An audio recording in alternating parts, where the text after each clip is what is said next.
తండ్రి, కుమార, పరిశుద్ధాత్మ త్రియేక దేవుని నామం పేరిట నా ఆత్మీయులందరికీ హృదయపూర్వక వందనాలు. ఆత్మీయులారా, ప్రతిరోజు కొద్ది నిమిషాలు శక్తి కలిగిన దేవుని వాక్యం మీకు అందించడానికి ప్రభు నాకు చూపిన కృపను బట్టి దేవునికి స్తోత్రం. ఈరోజు ఈ వాక్యం నీ ఆత్మీయ జీవితాన్ని బలపరుస్తుందని, స్థిరపరుస్తుందని నేను నమ్ముతున్నాను. ఈ వాక్యం నీ అంతరంగ జీవితంలో ఒక గొప్ప కార్యాన్ని చేస్తుందని నేను విశ్వసిస్తున్నాను. దేవునికి మహిమ కలుగును గాక. ఈ మేడగది యూట్యూబ్ ఛానల్ సబ్స్క్రైబ్ చేసుకోండి, వాక్యాన్ని వినండి, ఆత్మీయంగా మీరు బలపరచబడాలని కోరుతున్నాను. నేటి మన దైవ సందేశం అబ్రహాము. ఆత్మీయులారా, అనేక మంది భక్తుల జీవితాలు పరిశుద్ధ గ్రంథంలో చక్కగా వ్రాయబడి ఉన్నాయి. అయితే ఈ దినము అబ్రహాము యొక్క జీవితాన్ని మనం ధ్యానించుదాం. అబ్రహాము మెసొపొతేమియా ప్రాంతంలో ఉన్నప్పుడు మహిమ గల దేవుడు అబ్రహాముకు ప్రత్యక్షమై అబ్రహామును పిలిచినాడు. చీకటిలో నుండి పిలిచినాడు. అబ్రహాము అన్న మాటకు జనములకు తండ్రి అని అర్థం. విశ్వాసులకు తండ్రిగా పిలువబడ్డాడు అబ్రహాము. ఆత్మీయులారా, అబ్రహాము యొక్క ఆత్మీయ జీవితంలో ఒక 7 ఆత్మీయ అనుభవాలు లేదా 7 ఆత్మీయ లక్షణాలను మనం ధ్యానించుదాం. అబ్రహాము జీవితం కోసం నువ్వు ఎప్పుడూ చెప్తూనే ఉంటావు, వింటూనే ఉంటావు. కానీ ఈ దినం ఒక అద్భుతమైన రీతిగా పరిశుద్ధాత్ముడే నీతో మాట్లాడబోతున్నాడు. పరిశుద్ధాత్ముడే నేను దర్శించబోతున్నాడు. అబ్రహాము యొక్క ఆత్మీయ జీవితంలో మొదటి అనుభవము ఆదికాండం 12వ అధ్యాయము 1-2 వచనాల్లో అబ్రహాము పిలువబడినవాడు. అబ్రహామును దేవుడు పిలిచాడు. ఆత్మీయులారా, ఈ పిలువబడిన అబ్రహాము తన స్వదేశమును విడిచి, తన తండ్రి ఇంటిని విడిచి, తన సమస్తమును విడిచి కనాను దేశానికి యాత్రికుడై, ప్రయాణికుడై వెళుతున్నాడు. మొదటి మాటగా పిలువబడిన అబ్రహాము ఎక్కడి నుండి? చీకటిలో నుండి వెలుగులోనికి పిలువబడ్డాడు. శాపము నుండి ఆశీర్వాదంలోనికి పిలువబడ్డాడు. మరణములో నుండి జీవములోనికి పిలువబడ్డాడు. ఆత్మీయులారా, మనము పరిశుద్ధులుగా ఉండుటకు పిలువబడ్డాము, స్వతంత్రులుగా ఉండుటకు పిలువబడ్డాము, వారసత్వం కోసం పిలువబడ్డాము, స్నేహితులుగా ఉండుటకు పిలువబడ్డాము, నిత్యత్వం కోసం పిలువబడ్డాము, దేవునితో యుగ యుగాలు జీవించడానికి నిత్య జీవములోనికి పిలువబడ్డాము. దేవునికి మహిమ కలుగునుగాక. అబ్రహామును దేవుడు పిలిచి విశ్వాసులకు తండ్రిగా ఆశీర్వదించాడు. మోషేను పిలిచి గొప్ప నాయకునిగా దీవించినాడు. సమూయేలును పిలిచి యాజకునిగా దీవించినాడు. గిద్యోను పిలిచి జయముతో నింపినాడు. సౌలును పిలిచి గొప్ప పరిచర్య చేయించినాడు. శిష్యులను పిలిచి హతసాక్షులుగా సిలువ సువార్తను ప్రకటించుకున్నాడు. ఆత్మీయులారా, మనము పిలువబడిన వారము. నీ పిలుపును గుర్తించుకో. నువ్వు పిలువబడ్డ వ్యక్తివని, పిలువబడిన పరిశుద్ధుడవని మర్చిపోకు. దేవుడు ఈరోజు అబ్రహాము ద్వారా నీతో మాట్లాడుతున్నాడు. అబ్రహాము పిలువబడిన వ్యక్తి. దేవునికి స్తోత్రం. అతడు మెసొపొతేమియాలో ఉన్నప్పుడు దేవుడు ప్రత్యక్షమై పిలిచి తనను పురాతనము గల పట్టణములో దేవుని మహిమ కలిగిన కనానులో నివసించడానికి పిలిచినాడు. నీవు నేను పాపములో నుండి, చీకటిలో నుండి, లోకంలో నుండి పిలువబడిన వారమని మర్చిపోవద్దు. దేవునికి స్తోత్రం.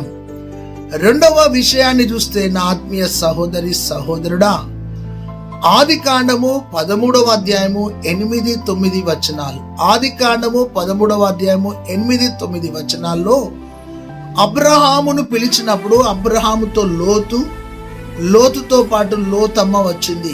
అబ్రహాము ఆత్మ సంబంధి, లోతు శరీర సంబంధి, లోతమ్మ ప్రకృతి సంబంధి. అబ్రహాము దర్శనముతో, పిలుపుతో, సమర్పణతో దేవుని కోసం జీవిస్తున్నాడు. అయితే లోతు అబ్రహాములను దేవుడు ఆశీర్వదించినప్పుడు వారి మందల కాపర్లకు వీరి కాపర్లకు జగడమైనందున అప్పుడు అబ్రహాము, నీవు తూర్పునకెళ్తే నేను పడమటికెళ్తా, నేను పడమటికెళ్తే నువ్వు తూర్పునకు వెళ్ళు అని చెప్పి లోతు నుండి వేరైన అబ్రహాము. రెండోది ప్రత్యేకపరచబడిన అబ్రహాము. మొదటిది పిలువబడిన వ్యక్తి, రెండవది ప్రత్యేకించబడిన అబ్రహాము. ప్రియమైన సహోదరి సహోదరుడా, నీవు నేను ఒక ప్రత్యేకమైన వ్యక్తులం. నీవు ఒక ప్రతిష్ఠించబడ్డ వ్యక్తివని మరచిపోకు. నీ ఇంట్లో నువ్వు ఒక ప్రత్యేకమైన వ్యక్తివి, నీ ప్రాంతంలో నువ్వు ఒక ప్రత్యేకమైన వ్యక్తివి, నీ బంధువులలో ఒక ప్రత్యేకమైన వ్యక్తివి. నీ మాట, నీ పాట, నీ వస్త్రధారణ, నీ జీవితము, నీ సాక్ష్యము, నీ సమస్తం ప్రత్యేకముగా ఉండాలి. నేను వారిని ప్రత్యేకపరుచుకున్నాను అని ప్రభు సెలవిస్తున్నాడు. నీవు లోకములో నుండి ప్రత్యేకించబడ్డావు. నువ్వు ఆచారాలలో నుండి ప్రత్యేకించబడ్డావు. నువ్వు చీకటిలో నుండి ప్రత్యేకించబడ్డ వ్యక్తిగా జీవించాలి. ఇక్కడ లోతు శరీర సంబంధితో అబ్రహాము ప్రత్యేకించబడ్డాడు. నీవు నేను మనమంతా శరీర సంబంధులలో నుండి ప్రత్యేకించబడి ఆత్మ సంబంధులుగా జీవించాలని ప్రభు మాట్లాడుతున్నాడు. హాగరు నుండి వేరైనాడు, లోతు నుండి వేరైనాడు, ఇంటి నుండి వేరైనాడు, దేశం నుండి వేరైనాడు. నీవు నేను వేరై ప్రత్యేకంగా బ్రతుకుదాం. దేవునికి స్తోత్రం కలుగునుగాక. నీతోనే ప్రభు మాట్లాడుతున్నాడు. నువ్వు ప్రత్యేకించబడ్డ వ్యక్తివని ప్రభువే నీ మనసుతో మాట్లాడుతున్నాడు. Praise the Lord. మూడో విషయాన్ని చూస్తే నా ఆత్మీయ సహోదరి సహోదరుడా, ఆదికాండం 15వ అధ్యాయము 6వ వచనంలో అబ్రహాము దేవుని నమ్మెను, అది అతనికి నీతిగా ఎంచబడెను. అబ్రహాము విశ్వాస వీరుడు. విశ్వాసము లేకుండా దేవునికి ఇష్టడై ఉండుట అసాధ్యము. ఆయన యొద్దకు వచ్చువాడు ఆయన ఉన్నాడని, తను వెదుకు వారికి ఫలము దయచేవాడు అని నమ్మాలి. ఈ అబ్రహాము విశ్వాసము కలిగిన వ్యక్తిగా జీవించినాడు. నా ప్రియులారా, విశ్వాసి అనగా ఏమిటి? చూడక నమ్మేవారు. అయితే ఈ విశ్వాస వీరుడు దేవుని కోసం జీవించడానికి చూడని పట్టణాన్ని, ఎప్పుడూ తనకు తెలియని పట్టణం కోసం విశ్వాసంతో అడుగులు వేస్తున్నాడు.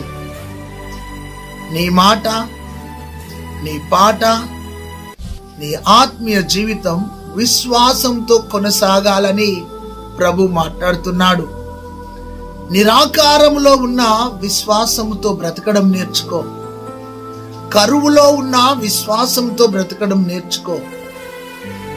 కష్టములో ఉన్న విశ్వాసంతో మాట్లాడడం నేర్చుకో.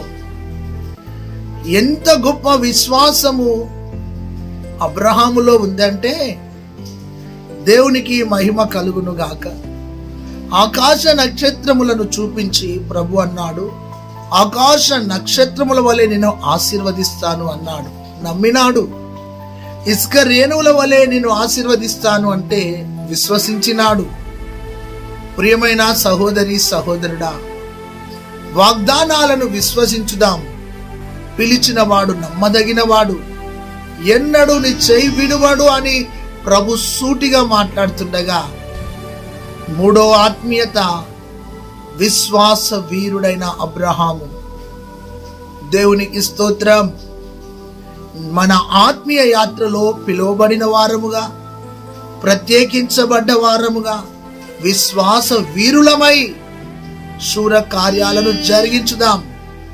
వారు విశ్వాసము ద్వారా మృతులైన వారిని తిరిగి పొందుకున్నారు. విశ్వాసము ద్వారా రంపాలతో కోయబడ్డారు. విశ్వాసము ద్వారా శూర కార్యాలు చేశారు. సింహాల నోళ్లను మూసినారు. అగ్ని బలాన్ని చల్లార్పినారు. అలాంటి విశ్వాస వీరుల వలె సాగిపోదాం. దేవుడు నిన్ను దర్శిస్తున్నాడు. సన్నగిల్లిపోయినావా నీ విశ్వాస యాత్రలో? వెనుకబడ్డావా నీ విశ్వాస యాత్రలో? బలహీనమైనవా నీ విశ్వాస యాత్రలో? సాగిపో. ప్రభు నీతో మాట్లాడుతున్నాడు. దేవునికి మహిమ కలుగునుగాక. ఆవగింజంత విశ్వాసం నీలో ఉంటే ఈ కొండ ఎత్తి సముద్రంలో పడవేయబడునంటే పడిపోతుంది. ఆ కొండే నీ సమస్యను నీ విశ్వాసంతో జయించు. ప్రభు నిన్ను దర్శిస్తున్నాడు. ఏదైతే పొందలేకపోతున్నావో ప్రభు నాకు ఇచ్చాడు అని విశ్వసించి ఈరోజు మూడోది విశ్వాస వీరుడిగా జీవించినాడు. నాలుగో విషయాన్ని చూస్తే నా ఆత్మీయ సహోదరి సహోదరుడా, ఆదికాండం 18వ అధ్యాయం 1 నుండి 8 వచనాల వరకు చూస్తే అబ్రహాము ఆతిథ్యం ఇచ్చిన వ్యక్తిగా ఉన్నాడు. సింధూర వనము దగ్గర, గుడారము దగ్గర అబ్రహాము శారాలు కూర్చొని మాట్లాడుకొనుచుండగా, అలా దేవుడైన యెహోవా వెళుతుండగా ఆ ముగ్గురి దూతలను పిలిచి వారికి చక్కటి ఆతిథ్యం ఇచ్చినాడు. ఎంత గొప్ప మనసు! ఆతిథ్యం ఇచ్చిన వ్యక్తిగా ఉన్నాడు. ఆతిథ్యంలోనే ఆశీర్వాదం ఉంటుంది. ఆతిథ్యంలో ఆత్మీయత ఉంటుంది. ఆతిథ్యంలోనే చక్కటి సహవాసం ఉంటుంది. అబ్రహాము ఆతిథ్యం ఇచ్చినాడు. ఆతిథ్యాన్ని స్వీకరించిన తర్వాత ఆ దూతలు వెళుతూ అబ్రహామును ఆశీర్వదించి వెళ్ళినాయి. ఈ వాక్యం వింటున్న నా ప్రియమైన సహోదరి, నీ ఇంటికి సేవకుడు వచ్చినా, సేవకురాలు వచ్చినా ఆతిథ్యం ఇవ్వడం నేర్చుకో. ఆతిథ్యములోనే ఆశీర్వాదాలు దాచబడి ఉంటాయి. దేవునికి మహిమ కలుగును గాక. గనురాలు ఒక చక్కటి ఆతిథ్యం ఇచ్చే స్త్రీగా, మార్తా ఆతిథ్యం ఇచ్చే స్త్రీగా, లూదియా ఆతిథ్యం ఇచ్చే స్త్రీగా బైబిల్ గ్రంథంలో మనం చూడగలం. ఈరోజు నా ఆత్మీయ జీవితంలో సేవకులను పిలిచి ఆతిథ్యం ఇవ్వడంలో ఆశీర్వాదాలు ఉంటాయి. పిలువబడ్డాడు, ప్రత్యేకించబడ్డాడు, విశ్వాస వీరుడై జీవించాడు, ఆతిథ్యం ఇచ్చినాడు. ఏమని ఆశీర్వదించిన ఈ దూతలంటే, మరుసటి ఏట చక్కటి కుమారుణ్ణి మీలోగిట్లో ప్రభు ఇవ్వబోతున్నాడని. దేవునికి స్తోత్రం కలుగును గాక. అయితే ఈ రోజున ఏదైతే పొందలేకపోతున్నావో ప్రభు అది నీకు ఇవ్వబోతున్నాడు. ప్రభు నీకు సహాయం చేయబోతున్నాడు. ప్రభు నిన్ను హెచ్చించబోతున్నాడు.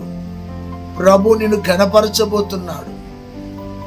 ఈ రోజున ఆతిథ్యంలోనే ఆశీర్వాదం అని వింటున్నావు కాబట్టి ఆతిథ్యం ఇవ్వడము మర్చిపోకు. దేవునికి మహిమ కలుగును గాక. ఐదో విషయాన్ని చూస్తే ఆత్మీయులారా,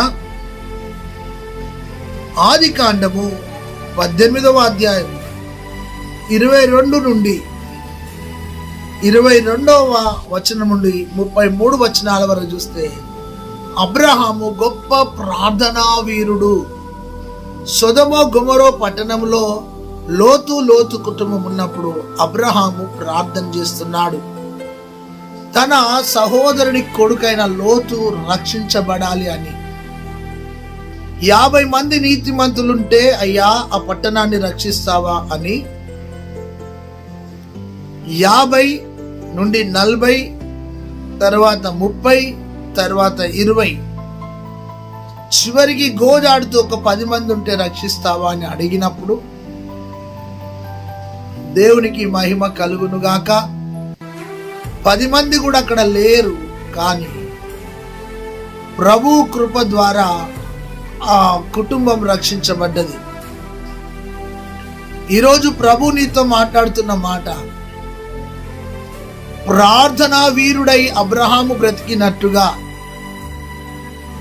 నీ స్వజనం కోసం ఒక ప్రార్థన యోధునిగా ఒక దానియేలు లాంటి ప్రార్థనా జీవితం కలిగి నువ్వు జీవించు. అలా గోజాడుతూ ధూళిని దుమ్మునైనా నేను తెగించ మాట్లాడుతున్నానని అబ్రహాము ప్రార్థించి తన కుటుంబాన్ని రక్షించుకున్నాడు. ప్రియమైన నా ఆత్మీయ సహోదరి సహోదరుడా, నీ కుటుంబంలో ఒక ప్రార్థించే వ్యక్తిగా, మోకాళ్ళ మీద ఉండే వ్యక్తిగా, చేతులెత్తి ప్రార్థించే వ్యక్తిగా దేవుడు నిన్ను అభిషేకిస్తున్నాడు. చక్కగా ప్రార్థన చేయడం నేర్చుకో. 5వ విషయాన్ని చూస్తే, అబ్రహాము గొప్ప ప్రార్థనా వీరుడు. సో తన ప్రార్థన ప్రభు విని దూతలను పంపి సొదొమ గొమొరలో ఉన్న లోతు కుటుంబాన్ని దూతలు బయటికి తీసుకొచ్చాయి. పాపములో, బంధకములో, చీకటిలో ఉన్న ప్రజలకు నీ ప్రార్థన ఎంతైనా అవసరమైనది. కాబట్టి ప్రార్థించడం మానకు అని ప్రభు చెప్తున్నాడు. రేయి మొదటి జామున లేచి ప్రార్థించడం మొదలుపెట్టు. ప్రార్థన శూర కార్యాలు చేస్తుంది. 6వ విషయాన్ని చూస్తే, అబ్రహాములో ఆదికాండం 22వ అధ్యాయము 1వ వచనం నుండి చూస్తే, సమర్పణ కలిగిన అబ్రహాము కుమారుణ్ణి ఇస్తే తిరిగి దేవునికి ఇవ్వడానికి ఇష్టపడ్డాడు. ఇచ్చే మనస్సు కలిగిన అబ్రహాము, సమర్పణ కలిగిన అబ్రహాము తన కుమారుని అడిగితే దేవునికి తిరిగి ఇవ్వడానికి, బలి అర్పించడానికి అబ్రహాము తెగించినాడు, ఇష్టపడ్డాడు. సమర్పణ కలిగిన వ్యక్తిగా బ్రతుకుదాం. ఈరోజు నా ప్రియమైన నా ఆత్మీయులారా, దేవుడు నిన్ను ఏదైనా చేయమన్నప్పుడు వాయిదా వేయకు. సేవ విషయంలో పిలిచినప్పుడు సమర్పించుకో. పరిచర్య విషయంలో సమర్పించుకో. అబ్రహాము తన కుమారుని దేవునికి ఇచ్చాడు.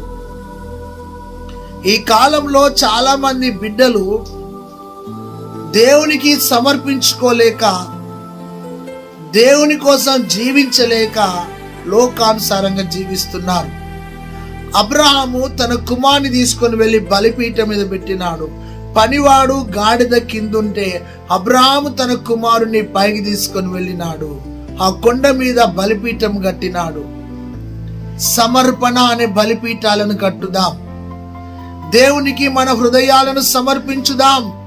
మన జీవితాలను సమర్పించుదాం. మన కుటుంబంలో ఒక బిడ్డను దేవునికి సమర్పించుదాం.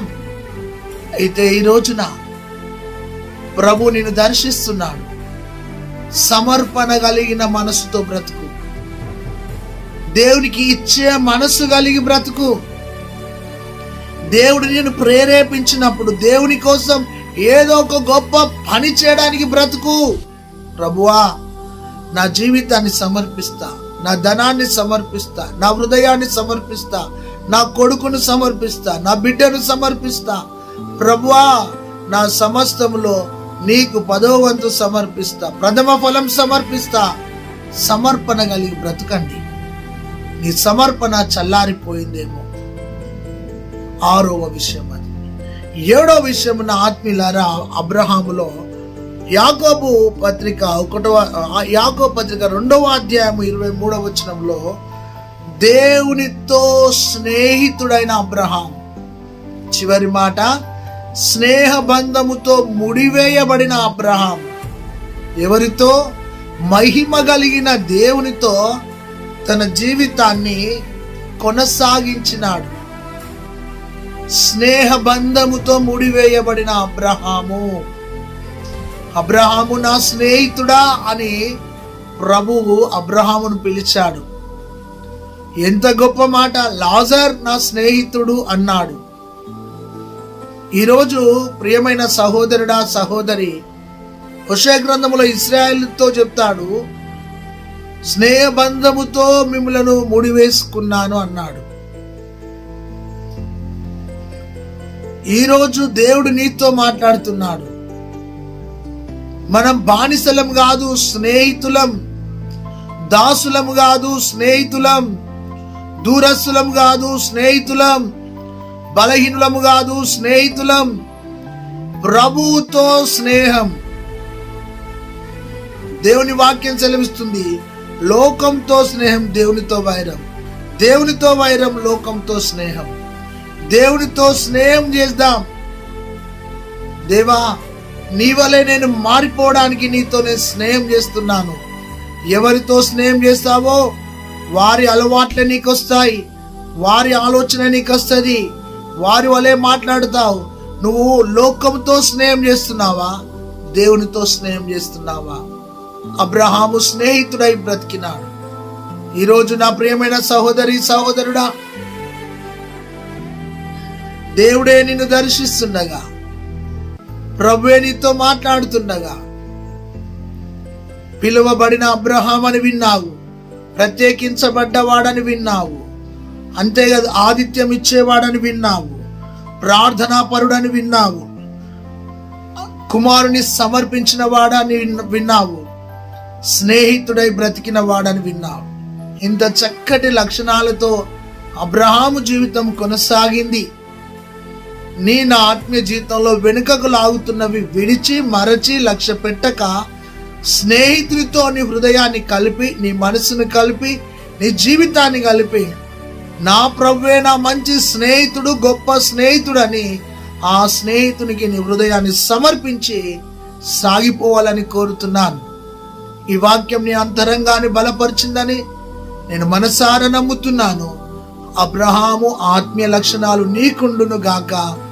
ప్రార్థన చేసుకుందాం. సకల ఆశీర్వాదాలకు కారణభూతుడా, ఈ వాక్యాన్ని నీరు కట్టి ఫలింప చేయమని యేసు నామములో ప్రార్థిస్తున్నాం తండ్రి, ఆమేన్.